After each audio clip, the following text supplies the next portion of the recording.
हैदराबाद के बाढ़ पीड़ितों के लिए मदद के आए ऑल इंडिया मजलिस-ए-इत्तेहादुल मुस्लिमीन बैरिस्टर असदुद्दीन ओवैसी और अकबरुद्दीन ओवैसी की मौजूदगी में मिला राहत किट।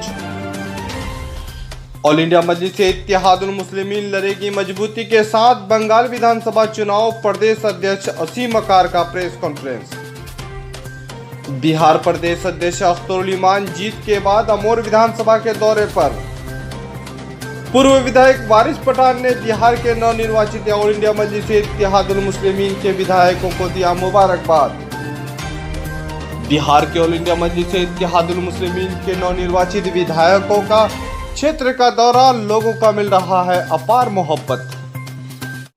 बढ़ेंगे आज की पहली खबर की ओर, जहां पर ऑल इंडिया मजलिस-ए-इत्तेहादुल मुस्लिमीन के राष्ट्रीय अध्यक्ष बैरिस्टर असदुद्दीन ओवैसी और अकबरुद्दीन ओवैसी हैदराबाद के बाढ़ पीड़ितों के लिए मदद के लिए आ गया है। आपको हम जानकारी देते हुए बता दें कि बैरिस्टर असदुद्दीन ओवैसी लगातार बिहार चुनाव में हैदराबाद के बाढ़ पीड़ितों की मदद के बारे में बात करते थे और साथ ही साथ वो उन्होंने कहा भी था कि वहाँ की सरकार से मिलकर के वहाँ के लोगों को मदद किया है। और आपको हम बता दें कि बिहार चुनाव खत्म होने के बाद मजलिस-ए-इत्तेहादुल मुस्लिमीन के पूरे कारकुनान हैदराबाद में लग चुका है और साथ ही साथ बाढ़ पीड़ितों के लिए सबसे पहले मदद के लिए आगे आए हैं। और आपको तस्वीर के माध्यम से हम दिखा रहे हैं कि वहां पर बाढ़ पीड़ितों को राहत किट मुहैया करा रहे हैं। आज की पहली खबर में आपको हम दिखा रहे हैं कि मजलिस-ए-इत्तेहादुल मुस्लिमीन इस कार्यक्रम में संबोधित किया और साथ ही साथ तेलंगाना के मशहूर विधायक मजलिस-ए-इत्तेहादुल मुस्लिमीन के अकबरुद्दीन ओवैसी ने भी संबोधित किया और उन्होंने खास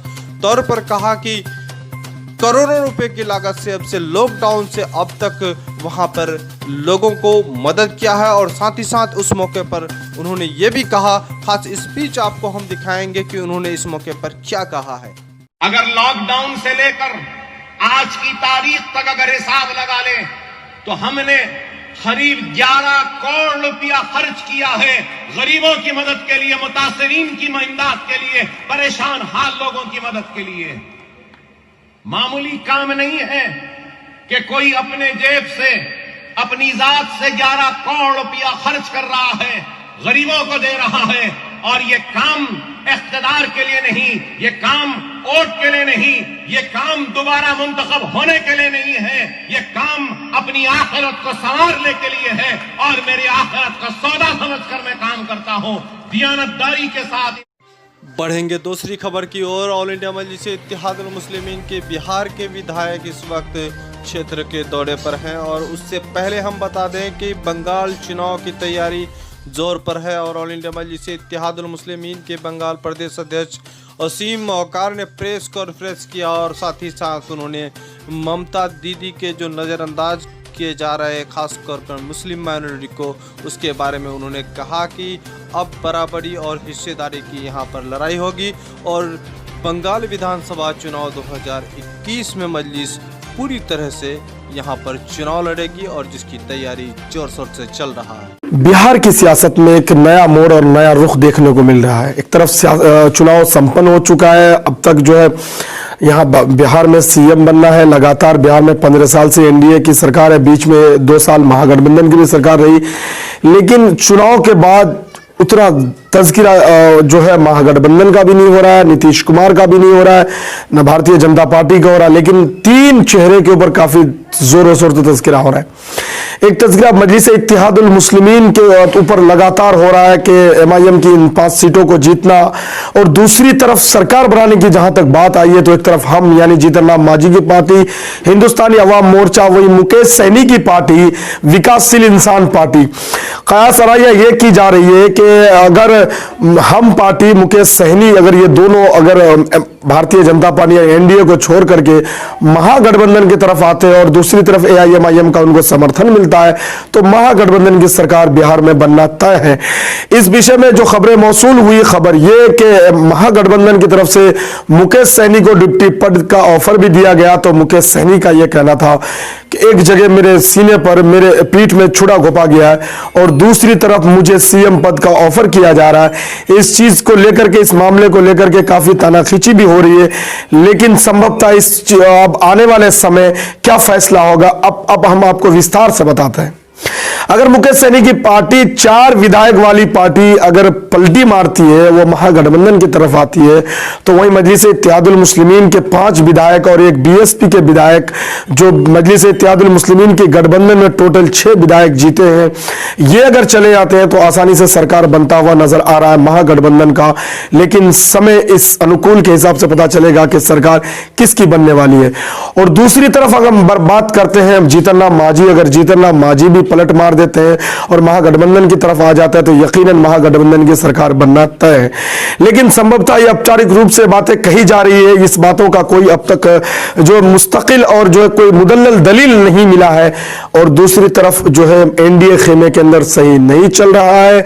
एनडीए के जो सीएम के उम्मीदवार हैं वो अब तक नीतीश कुमार को ही मान लिया गया, लेकिन डिप्टी सीएम के ऊपर काफी तानाखींची चल रही है। डिप्टी सीएम का पद किसको पदभार मिलेगा, कौन डिप्टी सीएम बनेगा, क्योंकि सुशील मोदी जो लगातार एनडीए के 15 साल की शासनकाल में लगातार डिप्टी सीएम रहे, अब उनके तरफ इनके विचार विमर्श नहीं जा रहे। सुशील मोदी से डिप्टी सीएम का पद छीनने की कोशिश की जा रही है और किसी दूसरे दलित चेहरा या नए चेहरे को डिप्टी सीएम का पद सौंपने का विचार लगातार चल रहा है।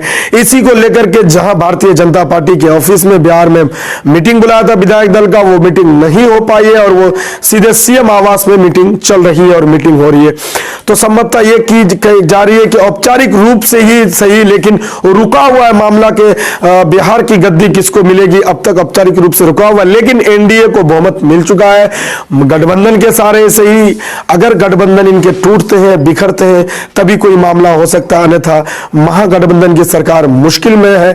महागठबंधन सरकार नहीं बनाने जा रही है, बल्कि सरकार बनाने वाली है वो भारतीय जनता पार्टी के घटक दल एनडीए और सीएम नीतीश कुमार ही होंगे।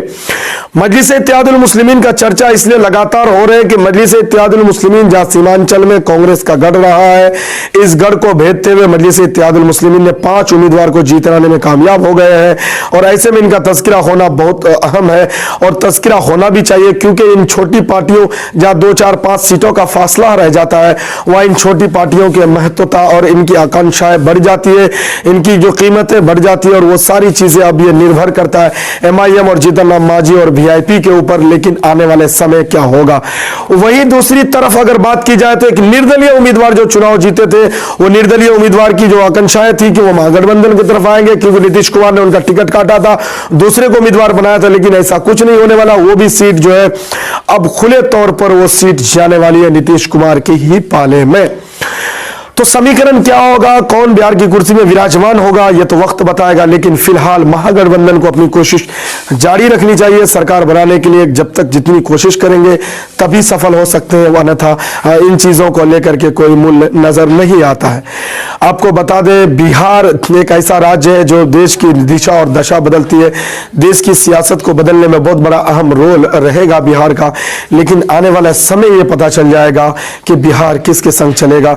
एक तरफ महागठबंधन का बड़ा दावा है कि महागठबंधन सत्ता में आ चुकी है। लगातार तेजस्वी यादव प्रेस कॉन्फ्रेंस में या मीडिया को संबोधित करते रहे हैं कि हमारे साथ छल हुआ है, हमको धोखा दिया गया है, हमारे उम्मीदवारों को कम मार्जिन वाले वोटों से हराया गया है, हम चुनाव हारे नहीं है, हमको गद्दी से हटाने की एक साजिश रची गई है। यह लगातार तेजस्वी यादव जी की तरफ से लगातार कहा जा रहा है। लेकिन न इस पर चुनाव आयोग पर कोई असर है, न एनडीए की तरफ से कोई इसको संज्ञान लिया जा रहा है, न महागठबंधन के और नेता इसको संज्ञान लेने की कोशिश कर रहे हैं। और दूसरी बात, कांग्रेस इतनी बदहाल होने की वजह, अब कांग्रेस अपनी सर को मुंह को छुपाने के चक्कर में सारी अपनी नाकामयाबी जो है वो फोड़ रहे हैं एमआईएम के ऊपर, कि एमआईएम की वजह से कांग्रेस की इतनी बुरा दिशा और दशा हुआ है। लेकिन आपको बता दें, वही महागठबंधन के नेता और तेजस्वी यादव ने कहा है कि एमआईएम की वजह से हमें कोई नुकसान नहीं पहुंचा है, एमआईएम ने जहां जहां चुनाव लड़ा है हमें कोई नुकसान नहीं पहुंचाया, एमआईएम की जो सीटें जीती है वो अपने लिए जीती, हमें उससे कोई नुकसान नहीं पहुंचा। और एक बात बता दें खासतौर से कि इमरान प्रतापगढ़ी जो सीमांचल में आकर के लगातार अवैसी साहब को अभद्र शब्द कह रहे थे, गलत चीज कह रहे थे और उनके ऊपर टिप्पणियां कर रहे थे, वही आरजेडी के नेता का यह कहना है कि उसको सीधे तौर पर जो है उनको नुकसान पहुंचा है तो इमरान प्रतापगढ़ी की वजह से पहुंचा है, क्योंकि महागठबंधन की नहीं बल्कि कांग्रेस ने जिसको स्टार प्रचारक बनाया, कांग्रेस ने जिसको हेलीकॉप्टर सौंपा, कांग्रेस ने जिसको जिम्मेदारी दी, वो खुद की जमानत मुरादाबाद से नहीं बचा पाए थे, उनको जिम्मेदारी दे दी गई है, जिसका खामियाजा सीधे तौर पर कांग्रेस को भुगतना पड़ा। कुछ नामो निगारों, कुछ सियासतदान का माने तो आरजेडी की गलती की वजह से आरजेडी हार हुई है। आप सोचे आरजेडी की क्या गलती? आरजेडी की गलती दरअसल ये है कि कांग्रेस को 70 सीटें नहीं देना था, बल्कि 40 सीटों पर वो चुनाव लड़ती थी कांग्रेस, उनको 40 सीटों पर ही सीमित रखना था। क्योंकि स्ट्राइक रेट की बात की जाए तो आरजेडी का स्ट्राइक रेट जो है वो आरजेडी का है जो 51%, 52% स्ट्राइक रेट है। अगर आरजेडी 200 सीट पर चुनाव लड़ते तो ये संभावनाएं बातें की जा रही थी, या 170, 190 सीट पर चुनाव लड़ते तो उनकी स्ट्राइक रेट जो है बहुत बढ़िया है, उस हिसाब से आरजेडी सत्ता में आ सकते थे और आराम से आ जाते। लेकिन कांग्रेस की स्ट्राइक रेट की बात की जाए तो कांग्रेस सिमट करके कांग्रेस की स्ट्राइक रेट 30% पे आ गई, आप समझ सकते हैं। यानी 100 सीट लड़ती है तो कांग्रेस 30 ही जीत पाती है।